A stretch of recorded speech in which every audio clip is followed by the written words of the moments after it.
आज की कहानी है भिखारी बना बिजनेसमैन। एक दिन एक ट्रेन में एक व्यापारी यात्रा कर रहा था।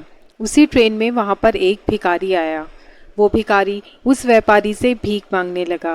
व्यापारी ने भिखारी से कहा कि मैं एक व्यापारी हूँ और मैं लेन देन में विश्वास रखता हूँ। तुम्हारे पास कुछ है मुझे देने के लिए, तभी मैं तुम्हें कुछ दूंगा।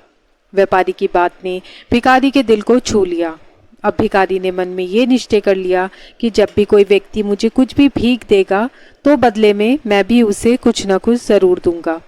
भिखारी बहुत सोचने लगा कि मैं लोगों को क्या दूं, तभी उसकी नज़र बगीचे में लगे फूलों पर गई।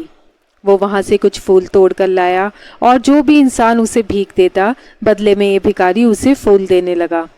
कुछ दिनों के बाद इस भिखारी को फिर से वही व्यापारी ट्रेन में मिला।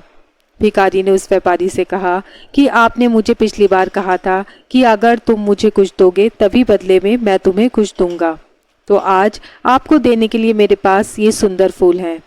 व्यापारी ने भिखारी से फूल लेकर उसे बदले में बहुत अच्छी भीख दी और कहा कि आज तो तुम भी मेरी तरह एक व्यापारी बन गए हो।